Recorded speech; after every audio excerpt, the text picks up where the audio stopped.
Hello again, ladies and gentlemen. We are still in Penumbra. What am I still doing in here? I'm not 100% sure. Anyway, I told myself I was going to go read a note. Let's see. It's not that one. To-do list. Okay, I know about that. That must be another way out. Sure. We still have not yet determined exactly why I came here to begin with. There's a locked door with odd noises. I know that one. That one sounded like there was a guy with his pants off on the other side. Found a locked door in the middle of the mine. That must be it. That's your note? I told myself I was going to do this as if it was going to be interesting. Mr. Phillip, you have disappointed me. Well, welcome back, ladies and gentlemen. We're playing Penumbra Overture. And...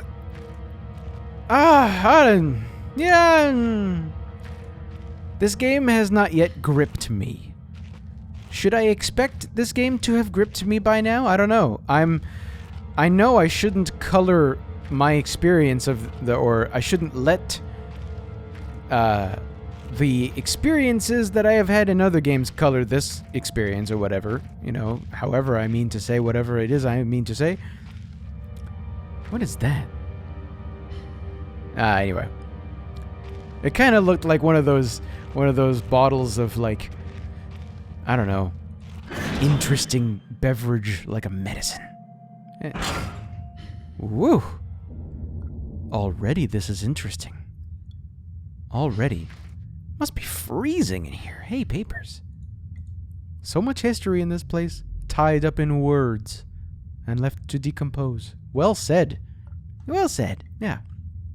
So, yeah, what was I meant to say earlier, right? Like, I've played, I've really enjoyed much more recent horror games, and I don't know how long I'll be able to play this. It seems aged. I can feel its age. You know, the typewriter dates back even further than the war. Made in Germany. 1923. So I'm going to give this game a little bit longer, and if it doesn't do anything for me, maybe I'll just abandon it. Because I did get Layers of Fear working. Let that be official. I got it working. Rather, I should say, I didn't do shit.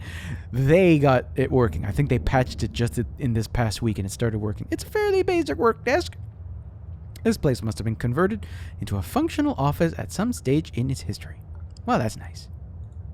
Light! I miss being outside already. This place is starting to get to me. But even if I could reach that grate, it looks built into the rock itself. No way it's coming loose. Yeah, huh? Hey, a chest. For storing valuables. Anyway, yeah. Like, yeah. Can you feel the age in this game just by watching it? Backstrin, what the fuck is that? Might come in handy? Weird.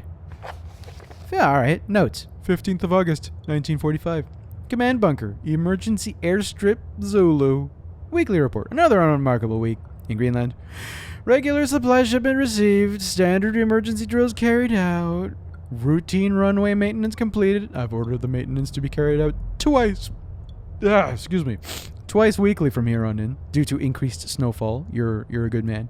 1 wounded. That's unremarkable? It's not fucking unremarkable for that guy. Poor guy. Got wounded. The 1 wounded figure is no cause for concern back in London.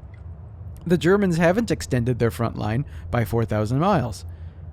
2 of my men were caught manufacturing cherry bombs in our workshop/armory and succeeded in blowing off a couple of fingers. Okay, that's on them. Alright. I take partial responsibility for this in that I allowed them access to the demolitions manual we keep in the storeroom. That's good to know. And I'm sure that's where they learned the ingredients. As a precautionary measure, I have now locked up that manual in the chest in my office and will keep the key on my person at all times. Shit, I gotta find a body now. Needless to say, both men have been disciplined, and the injured man has been sent home for medical care. I cannot help but think that a more suitable punishment would have been for him to stay out here, but the matter is out of my hands. That's kind of too bad. I mean, it is pretty bad enough that the guy had his fingers blown off, even if it was because he was a dumbass. This base is so disconnected sometimes I feel as if this war could end, and we might not even hear about it out here. Supplies requisition order, dynamite, for excavation purposes, 7 bayonets, not necessary in my opinion, but procedure states we gotta have a full complement. 1 industrial ice pick for removing the damn ice. That's, yeah, on the external patch. 1 pair of reading glasses, category 7C. In order for myself, my glasses are in rather a poor state of repair and could do with replacing. Reconditioning of the mic continues to progress. Mine. Sorry. I am incapable of reading properly these days. The structure is being fortified from potential bomb damage. An excavation of previously caved-in areas is going ahead. 1 point of curiosity is some kind of archaeological find, an artifact buried in the earth and discovered by one of the work teams. Later this evening, after martial duty, I shall take a closer look at the artifact. I'm used to artifact, A-R-T-I. This looks weird. I don't expect this is an incorrect spelling, but it feels weird. It appears to be man-made and may have working parts inside. I shall remove what looks like the front cover and see if I can't discover the source of the light which constantly emanates from it. Chief Major. Okay, maybe the game is starting to interest me. Maybe.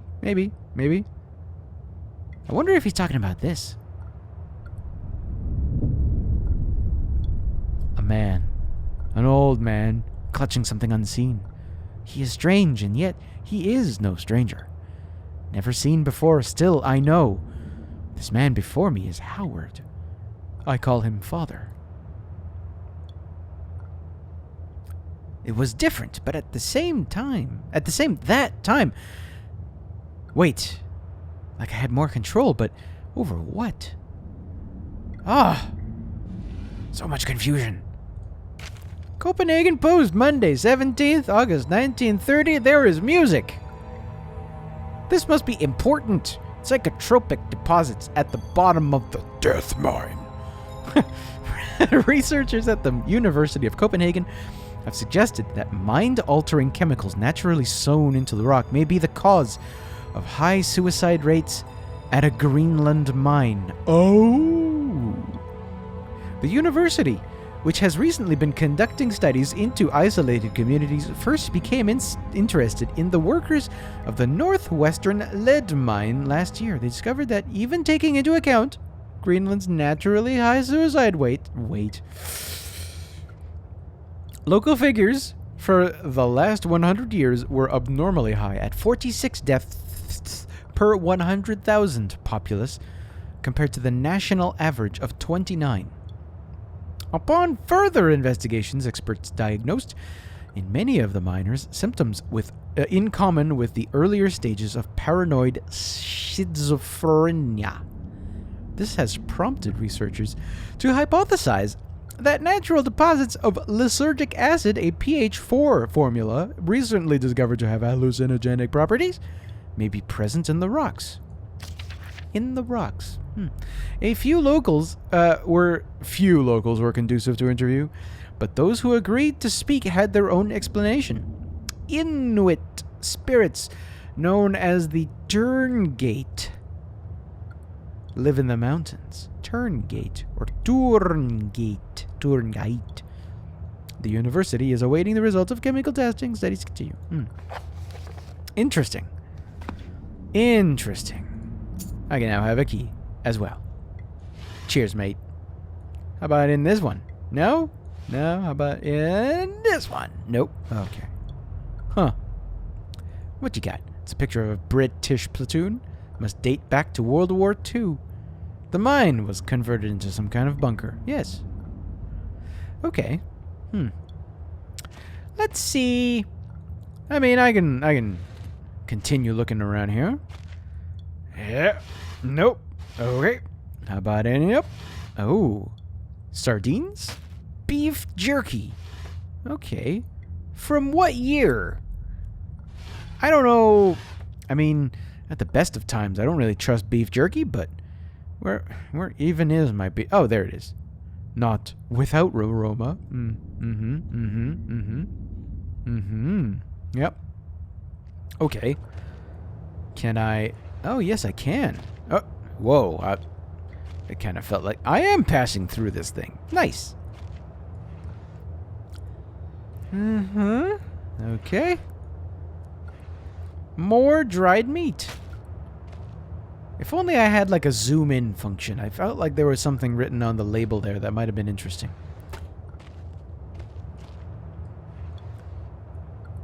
You know, for filing cabinets, there are remarkably few files. We got painkillers. It's locked. Got another flare. I don't need that. How about... Oh, that that did not work. Hey! Big Book of Explosives, 1923 edition. Yeah, okay, let's just keep going. Chapter 1.3, Black Match Fuse. The Black Match Fuse is one of the oldest, simplest, and most reliable fuses used in modern pyrotechnics. It's easy to create, essentially consisting of just string and gunpowder. But be warned, the chemicals concerned will stain clothing, and as always, due concern is advised. Gosh, it'll stain your clothes? Man, I'm out. I'm done. You're gonna need some string. You're gonna need some gunpowder and some capital B backstrin. The string should be coated with a thin layer of backstrin, which kind of acts as an adhesive. The string is then carefully rolled in the gunpowder and left to dry at least a couple of minutes before use. Okay, chapter 2.1, Dynamite. Invented by Mr. Nobel in 1866. Dynamite is commonly used in construction, mining, and demolition. It has proved for safer to handle than alternatives such as pure nitroglycerine, provided that it is properly stored. Over time, the explosive component of dynamite, supposedly made safe by the presence of diatomaceous earth, has a tendency to weep, making an old box of the explosive liable to blow up on contact. Materials required: 1 part diatomaceous earth, 3 parts nitroglycerin, 1 small amount of sodium carbonate. Text unreadable, and then simply form into short sticks and wrap in paper. Trinitrotoluene, TNT. My dad told me how to make that once. This was first discovered a way long time ago by a German scientist, Joseph Wilbrand. But it took some years before it yielded its true potential. This is because of the difficulty of making it explode, and the lesser detonation in comparison to dynamite. The main advantage was discovered by the German Navy, which employed TNT's relative explosive stability. Yes, which employed TNT's relative explosive stability in order to cause massive damage to British warships. Their torpedoes could be detonated inside a ship's armor rather than exploding on contact as did other shells. Ah. Okay. Armstrong's mixture. Ooh. Neil's own recipe, huh? Armstrong's mixture is included in this book as more of a point of interest than as a viable chemical mix. The formula exists somewhat of a legend in modern pyrotechnics, referenced by those knowledgeable enough to stay away from it as death mix. Its incredible volatility make it unsuitable for anything. Okay, so what you're going to need to do this is red phosphorus and barium. This mixture can be carefully and slowly mixed to minimize risk to the chemist. Sulfur can substitute for some or all of the barium to slightly decrease sensitivity. Okay, so red phosphorus and sulfur. Well, okay. Ladies and gentlemen, we have spent most of an episode just reading. I don't know how I feel about that. I don't think that's such a bad thing. I don't know. What do you think? Ugh. Is there anything in there? No? Ugh. Nope. Ugh. Nothing. Well, okay. So, I guess I still don't really know what I'm doing, in a way. Oh yeah, how about that? D-cell batteries, or were those C's? Boy, who remembers batteries, huh? That's kind of a funny thing to remark. I mean, if you go far enough back, you would remember having to put batteries into literally everything. You know, double A's into your TV remote, and that's still a normal thing. But batteries used to be so all over the place. I still remember how I think it was my Super Scope 6 for the Nintendo. You remember that? Did you ever have one of these? That thing took like fucking a car battery, and it lasted 30 minutes. And oh man, it spent so much in like I must have caused my parents financial stress because like it just took so many batteries to run that dumb thing.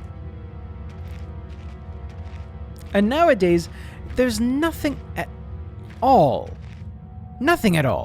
like batteries. Not as common. I can't. No, huh? This is the weakest fucking door I have ever looked at. Weakest looking door. Anyway. Yeah, nowadays everything is a cell phone. Everything is rechargeable batteries, you know? There's no reason to think that, there's no reason to think about extra batteries lately. At least not lately. And that gets me wondering, you know? Like, here we are in this game. It's the year 2000. We got cell phones. I wonder, I forget now. I only know about satellite phones recently. I only learned about them. I wonder, they must have existed a long time ago. Could it be that Mr. Physicist Philip here, the main character, could he have possibly thought ahead to bring one? Gets me thinking about a topic that I was thinking about earlier today. It's kind of, I don't know, like I'm trying to think of myself in this situation here, you know? So let's say something really cryptic and intriguing happened, and I couldn't let the curiosity, you know, I couldn't just let it go. How would I prepare myself for exactly this type of situation, you know? I mean, I'm going to northern Greenland. Somewhere pretty, like, I'm unfamiliar with it. I don't expect I would be able to have a tour guide or whatever. Oh yeah, this is the exit. Yeah. Like,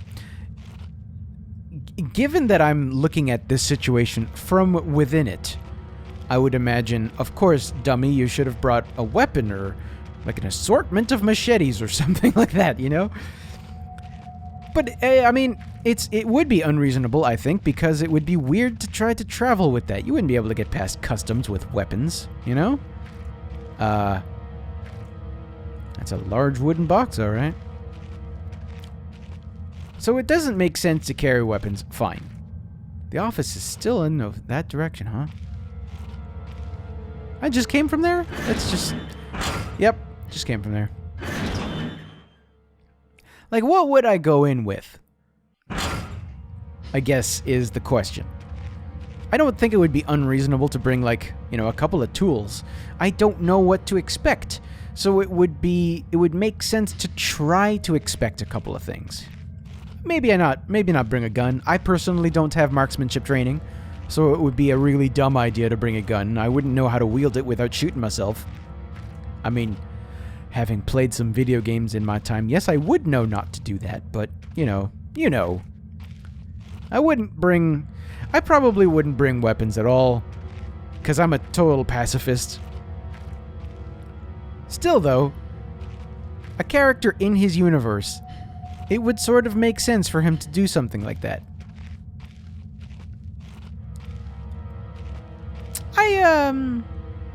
We are no closer to accomplishing very much more in this game. I don't know.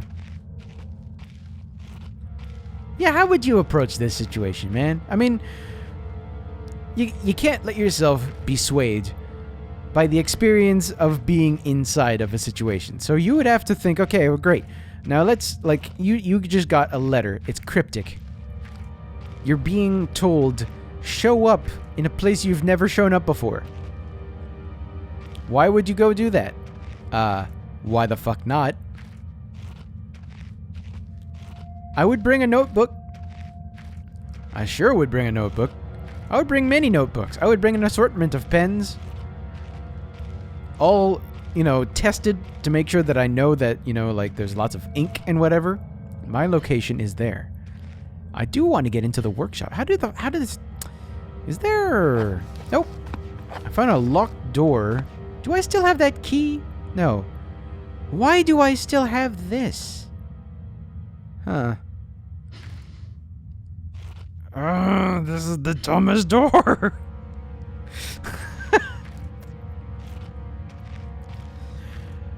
Once in a while I go on the internet as if I'm ever off. And I think, man, some of these multi-tools and unnecessary, like, anti-zombie weapons and whatever, they're kind of cool. Would I ever get one? Probably not. I would always enjoy thinking, though, like, once in a while, a tool like that could have come in handy at some point. Like, I've recently been doing that with, like, flashlights. I almost never use a flashlight. How often do I use a flashlight? When the electricity goes out in the building I'm in. That's how often I use a flashlight. I'm still interested in getting a flashlight, though. I don't know why. There's no friggin' reason. I mean, besides the fact that I don't use the thing, why would I also put the effort into researching, like, a really good flashlight? It doesn't make any damn sense. Kind of like this game right now. I'm supposed to make it into a door. Did I? I didn't. Anyway. Like, I've seen some nice flashlights out there, man. See it? This is dumb. There's no reason to even think about this. I may as well go back in here, huh? That's the exit. God.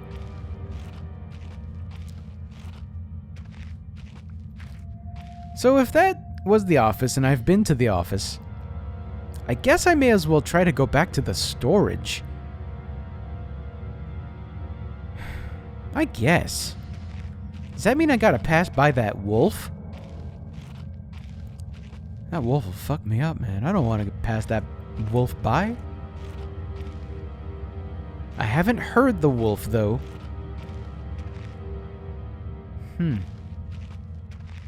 That's an important thing to note. I haven't heard the wolf.